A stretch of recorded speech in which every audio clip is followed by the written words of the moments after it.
Hi friends, my self doctor Shashi Boricha आपका मेरे channel पे बहुत बहुत स्वागत करती हूँ। आज मैं आपको एक कंडीशन एक्सप्लेन करूँगी जिसका नाम है एलोपेशिया बार्बी। मैं आपको बताऊँगी कि ये क्या होता है, इसमें क्या क्या सिम्टम आते हैं, इसके कॉज क्या है और साथ ही साथ कुछ होम्योपैथिक मेडिसिन जो आप इस कंडीशन के लिए यूज़ कर सकते हैं। लेकिन उससे पहले आप प्लीज़ मेरे चैनल को सब्सक्राइब कर लीजिए और जो बेल आइकन है उसे प्रेस कर लीजिए ताकि आपको मेरे आने वाली वीडियोज़ नोटिफिकेशन मिलता रहे। तो चलिए स्टार्ट करते हैं। सबसे पहले आखिर एलोपेशिया बार्बी क्या होता है। तो ये कंडीशन है जिसमें मेल्स का जो बियर्ड है वहाँ से हेयर लॉस होने लग जाता है।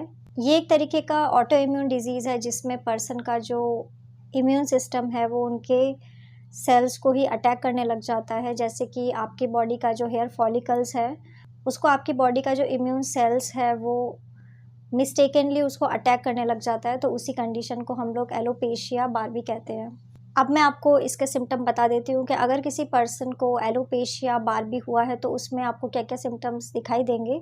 तो ये कंडीशन एक बहुत ही सडन कंडीशन है, मतलब ये बहुत सडनली पर्सन को होने लग जाता है। उनके फेशियल हेयर है वो जाने लग जाते हैं, उनके फेस पे बॉल्ड पैचेस बनने लग जाते हैं। इसके अलावा ऐसे पर्सन को जो हेयर लॉस हो रहा है वो सर्कुलर वे में होने लग जाता है। ये कुछ दिन से लेके कुछ वीक्स तक हो सकता है। इसके अलावा जो हेयर पैचेस जो बन रहे हैं उसके आसपास के जो हेयर्स है वो वाइट कलर के भी होने लग जाते हैं। बहुत जल्दी उनका प्री मैच्योर ग्रेइंग होने लग जाता है। जब भी किसी पर्सन को एलोपेशिया बार्बी स्टार्ट होता है तो उनको और भी कई सारे सिम्टम स्टार्टिंग में आने लग जाते हैं, जैसे कि उनको हेयर में इचिंग होना, उनको पेन होने लग जाता है। कई बार पर्सन को कुछ इन्फ्लामेशन भी स्टार्ट होने लग जाती है, जैसे कि उनको रेडनेस होना स्कैल्प में, या फिर ऐसे पर्सन को इरिटेशन होना, ऐसे पर्सन को इन्फ्लामेशन होने लग जाता है जो बॉल्ड स्पॉट्स फॉर्म होते हैं वहाँ पे। अब मैं आपको इसके कॉज़ बता देती हूँ कि आखिर क्या रीज़न है किसी पर्सन को एलोपेशिया बार्बी होने का। तो इसका फर्स्ट इम्पॉर्टेंट कॉज़ जो मैं आपको पहले ही बता चुकी हूँ कि ये एक तरीके का ऑटो इम्यून डिसऑर्डर है जिसमें पर्सन का जो इम्यून सिस्टम है वो उनके ही हेल्दी हेयर फॉलिकल्स को डैमेज करने लग जाता है, जिसके वजह से उनके जो हेयर है वो प्रॉपर्ली ग्रो नहीं कर पाते हैं और वहाँ पे उनको बॉल्ड पैचेस बनने लग जाते हैं। इसके अलावा ये कंडीशन पर्सन को स्कैल्प में भी हो सकता है, बॉडी के और भी जगहों पे ऐसा हो सकता है।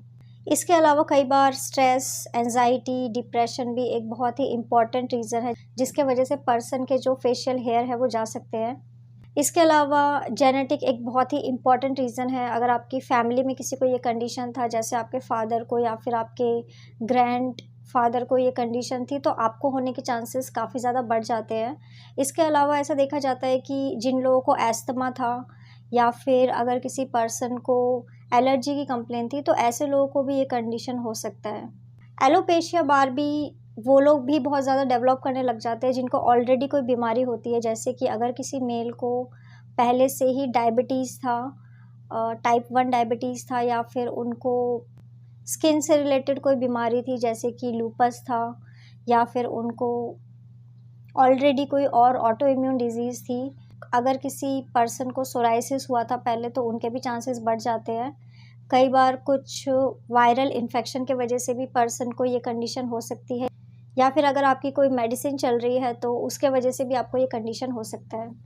अब मैं आपको कुछ होम्योपैथिक मेडिसिन बता देती हूँ जो आप एलोपेशिया बार्बी के लिए यूज़ कर सकते हैं। तो मेडिसिन जैसे कि आप फास्फोरस 30 मेडिसिन का यूज़ कर सकते हैं, आप सेलेनियम 30 मेडिसिन या फिर आप विनका माइनर 30 मेडिसिन का यूज़ कर सकते हैं। ये सारी की सारी मेडिसिन आपको 4 ड्रॉप दिन में 2 बार डायरेक्ट अपने टंग के ऊपर यूज़ करना होगा।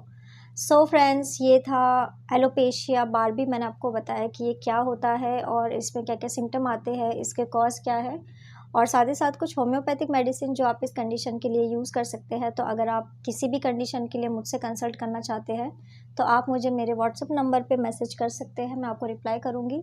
तो अगर आपको मेरा ये वीडियो यूज़फुल और इन्फॉर्मेटिव लगा हो तो आप प्लीज़ इसको लाइक कर दीजिए और साथ ही साथ आप मेरे चैनल को सब्सक्राइब कर लीजिए और जो बेल आइकन है उसे प्रेस कर लीजिए ताकि आपको मेरे आने वाली वीडियोज़ का नोटिफिकेशन मिलता रहे।